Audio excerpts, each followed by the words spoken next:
Hi, I'm Lori Barnes, the astrologer who helps people find their true calling and take action towards manifesting it. Full moons are about releasing culminations, endings, compromise, making choices, and bursting with energy. Even more so when the full moon is in an air sign, receiving the light from the sun from a dynamic fire sign, which it is this month. So this month, the moon is in Gemini and the sun is across the way in the sign of Sagittarius, a fire sign. I'll start off by giving you the date and times. So the full moon is coming up this Monday, November 27th, and it'll be at 1:16 a.m. in the morning if you're on the west coast of the US. And if you're on the east coast of the US, it will be at 4:16 a.m. in the morning. So you'll be able to see the exact full moon very bright in the sky early in the morning on Monday. And then if you are in Rome, Italy, where I'm broadcasting from, it'll be an exact full moon at 10:16 a.m. in the morning. And this full moon in Gemini will be at 4 degrees or 4 degrees of Gemini. Gemini is an air sign, which is known to be social, chatty, and clever. On the shadow side, Gemini can be a bit gossipy and have more shallow conversations, and it's not always forthcoming with the truth. But Gemini is a curious sign who is interested in lots of things. They're known to be a jack of many trades, and Gemini people are definitely the ones to go to for trivia. They tend to hold a lot of random facts in their head. The sun is traveling through Sagittarius, beaming its light over to the moon. Sagittarius is a fire sign known to be outgoing, jolly, philosophical, and optimistic. This is a fun sign that loves to do things more for the experience of it more than the outcome. I always say the quote that it's about the journey, not the destination, is a very Sagittarian type of quote. They really like to do things for the experience of it more than the outcome. You could say that there's not enough lifetimes that a person can have that would satiate the Sagittarius list of things that they want to learn and do. And I know that from my own experience. I'm a Sagittarius rising, and I wish that I could live so many more lifetimes just to do all the things that I would love to do or to learn. The shadow side of Sagittarius is that they can easily lose interest, especially in situations where they're not having fun. And they can sometimes get on their high horse and become a bit preachy about their philosophy. Sagittarians can be hard to pin down sometimes. They're probably some of the most fun people you'll ever meet. And if you're close to a Sagittarius, I'm sure that you've probably encountered many fun adventures together. So these are the two signs we are experiencing at this full moon on Monday. As always, there's other things happening at the full moon that are going to add to the quality of the energy. First thing I want to talk about is Mars. The sun and Mars are still traveling pretty close together, like they were at the new moon in Scorpio, but now they both moved out of Scorpio and into Sagittarius. So the sun moved into Sagittarius on November 22nd, and Mars moved into Sagittarius on the 24th. So they're still traveling very close together. Now in Sagittarius, they're conjunct with the difference of around 2 degrees at the full moon. This gives us a more busy and intellectual and nervous type of energy at the full moon. The fire and air signs of Sagittarius and Gemini, they're dynamic. And so some sparks could fly. One thing I want to caution you about is watch what you say, because things could just come out of your mouth without thinking about it. They could maybe be more harsh, maybe be brutally honest, but not land very well. So, and then with Mars there, it's like, things can just go more quickly and be more supercharged in what you say. Of course, if you're in the US, we have Thanksgiving holiday happening just before the full moon on Monday, which means this energy is already building up before the full moon. And so if you're with friends or family, an extended family, and there's any kind of family dynamic that can spark into a charged type of conversation, just be aware that there can be more energy, more words, just more of whatever it is that you tend to experience. Now you've been warned, so take caution with the words that you use or how you might respond to any kind of tricky situations. There could also be a more kind of preachy type of people or know-it-all type of people. That kind of energy may be more prevalent.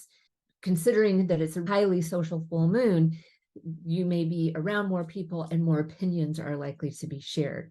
So this communication exchange over the weekend can be really supercharged, or there can just be an increased frequency and intensity than what you usually encounter. Another way this can manifest is people can be easily distracted, including you, and you can have difficulty keeping up with all the different things happening around you. Be aware that you may feel more diffuse and more nervous energy, or just too many things to do and not enough time to do them all. And of course, over a holiday, that tends to happen anyway.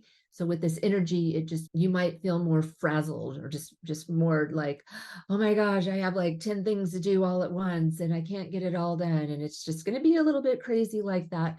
But with Sagittarius and Gemini, they're quite fun signs. So you may have fun figuring it out, or you may find that you're really good at juggling all these things. It's just a really dynamic and intellectual, mental type of energy. But it's a good time for a get together, especially if the people that you're getting together with do tend to have a lot of fun together and get along fairly well. Supercharged conversations are no big deal if you're having fun. Just watch out for those supercharged conversations that aren't so much fun and that can escalate into something really difficult. You want to try to manage that. There's also a chance that you might experience more insomnia during the waxing up to the full moon phase, and then the first half of next week, as that full moon phase is really at its brightest. Now, the positive takeaway from all that is there's just a lot of dynamic energy that you can tap into. Okay, let's talk about Saturn. So Saturn is very engaged or very active with the full moon configuration of the sky. And Saturn's kind of coming in and putting the brake on the party. So there is some grounding energy that can happen, but it may be a more tense type of grounding. There, on one hand, you may be thankful that, oh, we have Saturn there kind of putting some structure and limits there, but you may also feel more pressure and limitations on whatever it is that's going on for you. Saturn is in Pisces, and it's forming a square to both Gemini and Sagittarius parts of your chart. Saturn is in Pisces, and it should help put a limit on extremes. It should help set some boundaries and help control some of this dispersive energy in the air, some of that nervous energy in the air. In Pisces, Saturn is kind of like throwing water on the fun because it's in a water sign, and trying to help mediate the fact and from fiction in terms of all the conversations going around. It's in this tense relationship with the sun and Mars in Sagittarius and with the moon in Gemini. So it's like dad comes in and breaks up the party. If you find that you're happily having some sort of fun, and then some life thing happens and you have to interrupt your fun and be responsible, a very Saturn type of energy, then you'll be playing out the energy of this full moon. But then, you handle it, you take care of whatever comes up, put in some extra effort and solve the problem. Saturn loves extra efforts, and you take care of business, and then you go back to having your fun and having your socializing.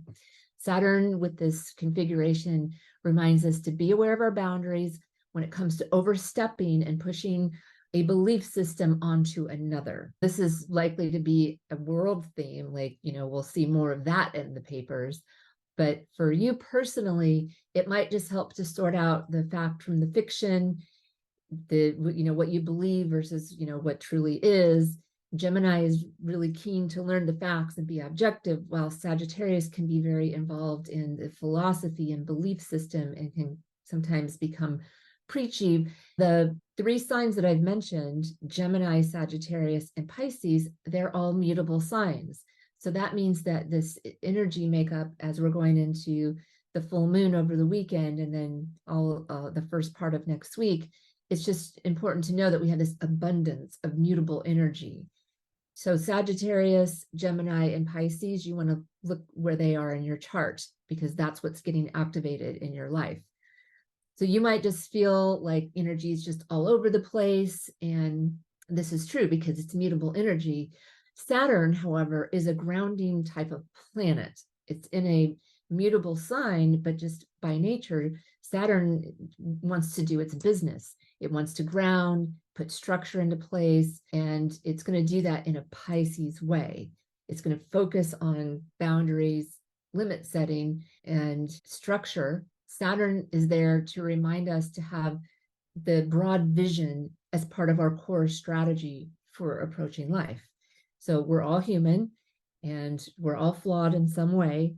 And Saturn is there to remind us of that and where we hit our boundaries. I think that this energy is going to help find the middle ground before belief and fact. And though this can be hard to do for some people, when you feel strongly that something is true, that maybe there's not a lot of research that you've done, or if you look at what's happening in the news today, I don't think I need to go into detail on that. But this just kind of like really looking at what's going on and not just what you believe is going on, to look deeper into something. It can be hard to do that when it's personal. It's one thing to look at the news and look at things happening outside of you, but it's another thing if you're experiencing something like this in your life. Saturn will hopefully help you to look at things and from the broad view, to look at, all of us as humans are sharing the world together. And so Saturn is kind of asking us to self-limit and put our own boundaries on where we need to put boundaries. It's so important to look at your chart to know how that's manifesting in your life. Saturn does demand effort. And when you put effort in, then you are satisfying Saturn, and you will likely find that progress can be made. All right, let's move on to Mercury. Mercury is actually the ruler of Gemini, so the ruler of the Gemini full moon. Mercury is also traveling through the sign of Sagittarius, so there's quite a bit of Sag energy at this full moon. Even though Mercury's in Sagittarius, it is quite a few degrees away from the Sun and Mars, so they're not conjunct. Sun and Mars are conjunct, but Mercury is ahead of them. However, it's there. So with Mercury joining the Sun and the Moon in Sagittarius across from the Moon in Gemini, this is just how we're painting this very social full moon. And there's this desire for lighthearted fun. And this is likely to show up for you, even if there is this kind of tense T-square with Saturn going on. Mercury is the home place for Gemini, as I mentioned before, and the ruler of the moon. So it really gives Mercury prominence at this upcoming full moon. And now 2 days before Monday's full moon, and that would be Saturday, Mercury enters its pre-shadow phase as we move into our last Mercury retrograde cycle of 2023 and the first cycle of 2024, because it will cross over the new year. And so just wanted to let you know, starting this weekend, Mercury is going to start slowing down. So you want to really wrap up anything that is new so that you can start going into your retrograde planning and reflecting and refining of things from before. Mercury is going to form an exact square with Neptune at the full moon. And this may cause some of the communication exchanges that you have with others to kind of be foggy. There may even be some illusion to that, but it can also be very mystical or dreamy or musical or creative. So, there's different ways that energy can play out, one on the more mystical, fun and creative side, and the other is just to be aware that things that may be said, you might want to look deeper into. They may not contain all of the information, or there may be some inaccurate information that's being shared. And of course, you always want to look at your personal chart to know how that might be manifesting for you. Remember that these planets that are moving in the sky are always activating something or some place in your chart, and it's not going to show up the same for everyone. So having this Mercury-Neptune square with also the Saturn T-square between the Gemini and Sagittarius stuff, it's kind of like a similar message of this maybe imbalance between fact and fiction and needing to look deeper. Another way, though, that this could show up is having this kind of like fantasy this dream or vision that you've always had, to really think about, how can I actually do this? Or taking any ideas that you have right now and putting some reality to it. Like, is this realistic? Using SMART goals or a SMART analysis of something would be a good idea, because it may be a fantastic vision, a really creative vision. And in order to manifest it or achieve it, you have to get very realistic about the possibility of making it happen, because you don't want to waste a lot of time pursuing something if it's not realistic. But also you need to have, like your big dream, your big vision, if you want to accomplish something really important in your life. So it's looking at both ends of that and finding the realistic way to move forward. This weekend and this full moon is a good time to think about your big vision for what you want in life, and then think about a realistic path for how you can get there starting today or starting right now. Now, I want to talk about Mercury and Venus, because also at the Scorpio new moon, we had Mercury and Venus in a relationship, and they continue in this relationship at the full moon in a sextile aspect. And the reason why this is kind of a longer sextile than usual for these two planets is because Mercury is starting to slow down now for its retrograde phase. So instead of Mercury running ahead of Venus because it moves faster, it's actually going to start slowing down, and that sextile has a longer time for these two planets to experience this relationship together. So this is a nice backdrop aspect that helps during this full moon for the more social side of it. So this Venus and Mercury connection are going to increase the desire to chat, flirt, socialize, and have fun. So this is really nice, and this brings a very lighthearted energy as a backdrop to the Gemini full moon. I want to give you the Mercury retrograde dates and degrees so that you can have them on your calendar. So on the November 25th, the pre-shadow for Mercury retrograde starts. And then the Mercury retrograde starts on December 13th. Mercury will go direct January 1st, right at the new year.